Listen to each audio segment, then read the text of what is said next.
Feche os olhos. Paris, Nova York, Cairo, Rio de Janeiro,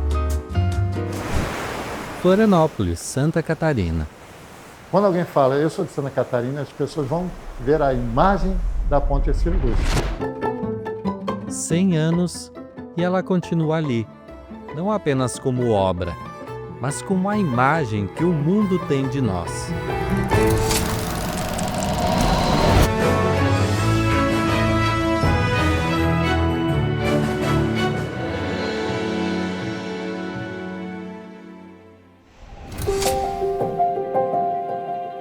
Antes da ponte havia um homem, um engenheiro formado na Bélgica, um visionário que olhava para uma ilha isolada e enxergava um estado inteiro.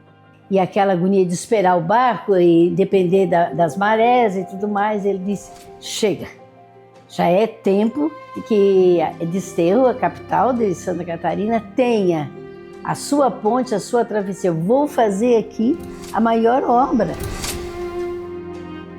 A ideia nasceu entre essas paredes. Em 1917, cansado da travessia, Hercílio Luz prometeu: a ilha teria a sua ponte.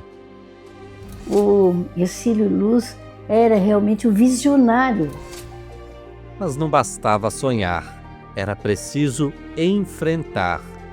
O financiamento custou o dobro do orçamento do Estado. O projeto era inédito no Brasil. A crítica chamava de loucura. Agora imagina você conseguir vencer todas as barreiras, conseguir um financiamento internacional e o banco quebrar. Precisa dizer mais alguma coisa? Hercílio Luz não viu a ponte pronta. Adoeceu, viajou em busca de cura. E quando voltou, já enfraquecido, a cidade fez uma homenagem que ele jamais esqueceria. É quando eles fazem aquela maquete da ponte e ele passa por cima simbolicamente, representando que ele tivesse inaugurado a ponte. Hercílio Luz faleceu em outubro de 1924. Foi enterrado no Cemitério da Caridade, mas seus restos mortais foram depois transferidos para o monumento erguido em sua homenagem aos pés da ponte que sonhou. Jornais da época, como a edição de 1949 de O Estado, já mencionavam a homenagem onde repousam os ossos do fundador. Ali, o homem e a obra se encontram. –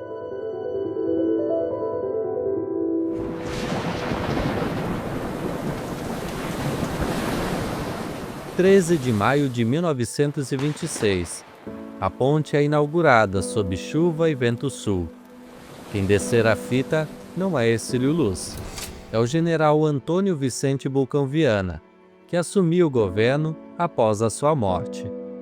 No dia da inauguração em si, estava um dia lindo, mas o vento sul começou a soprar. A ponte nasce como um legado, e com ela nasce também uma família, que carrega esse nome até hoje. Luísa da Luz Lins é bisneta de Hercílio Luz e carrega no sobrenome a história de um estado. É porque é muito curioso, assim, né? O meu avô morreu muito cedo.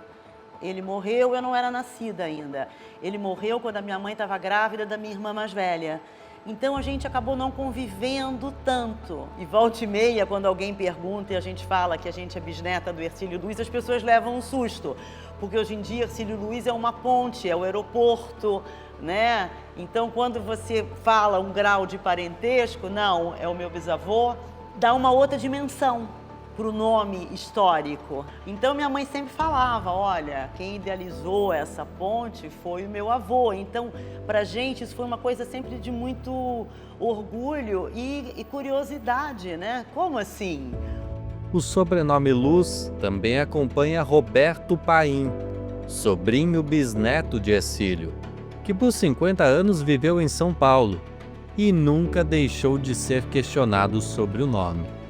Eu fico imaginando as dificuldades que ele teve. Porque o meu pai era daqui e se formou em medicina no Rio de Janeiro. E ele saía daqui de navio, no Carl Liebknecht, em janeiro e voltava em dezembro.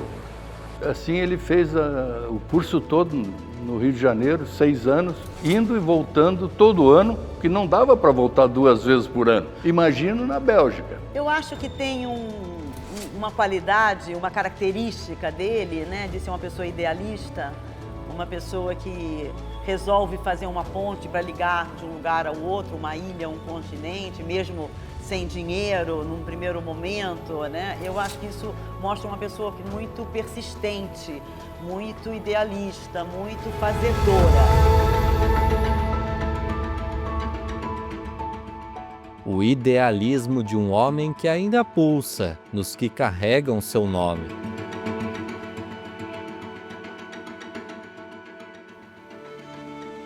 Mas a ponte também conheceu o abandono. Ficou décadas fechada, e metade dos catarinenses queria que ela fosse derrubada. Na verdade, o que tinha que ser feito era recuperar a ponte Hercílio Luz. Mas era uma decisão difícil. Nós fizemos uma pesquisa à época no estado, 50% queria que derrubasse a ponte e 50% queria que recuperasse ela. O certo era a recuperação, o parecer técnico, o parecer de engenharia era esse sentido, mas era uma solução difícil. E uma parte desse material ganhou um destino inesperado. Veio parar aqui, em Pedras Grandes, no sul de Santa Catarina.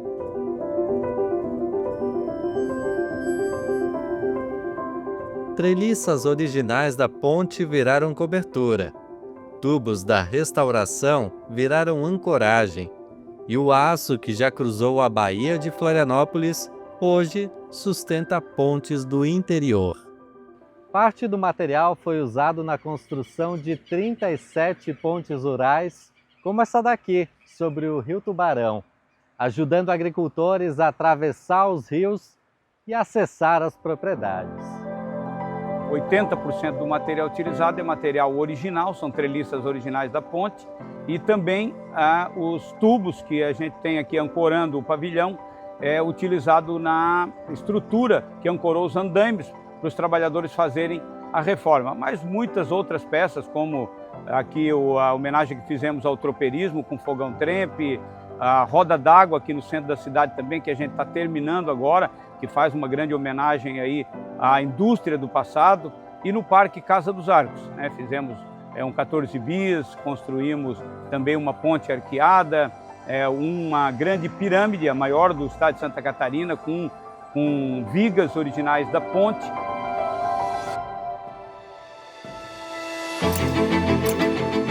Todo catarinense tem uma lembrança da ponte. Algumas são mais curiosas do que outras. Eu, com 12, 13 anos de idade, tinha um cavalo. Eu tentei 2 vezes cruzar a ponte Hercílio Luz a cavalo. Eu não sei o que ele enxergou ali, naqueles vãos ou desvãos, né? Não consegui. Eu tinha bronquite asmática. Nos anos 70 a gente não tinha carro, a gente morava no estreito. Quando eu ficava doente, eu ia atravessar a ponte de carro. Era uma sensação tão boa que eu, estando doente, era muito bom para mim, o prazer de passar na ponte. Eu vinha muito a Florianópolis, ainda quando os ônibus mais antigos, né, que atravessavam a nossa ponte, vindo do sul, que eu sou tubaronense, era a empresa Santo Anjo da Guarda.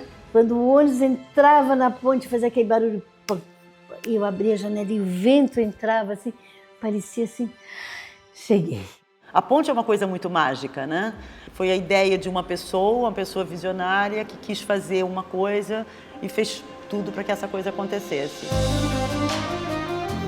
A ponte Hercílio Luz já foi chamada de loucura, já foi chamada de velha, já quiseram derrubá-la, mas ela resistiu, como resiste tudo que tem sentido. A ponte não é da cidade, a ponte são das pessoas. A ponte nos leva a conhecer mais o nosso estado e respeitar todos os nossos valores. Acho que é um orgulho para todos os catarinenses ter uma obra como essa restaurada. E, de certa forma, reergue o astral do Estado. Nós somos capazes de vencer desafios como esse.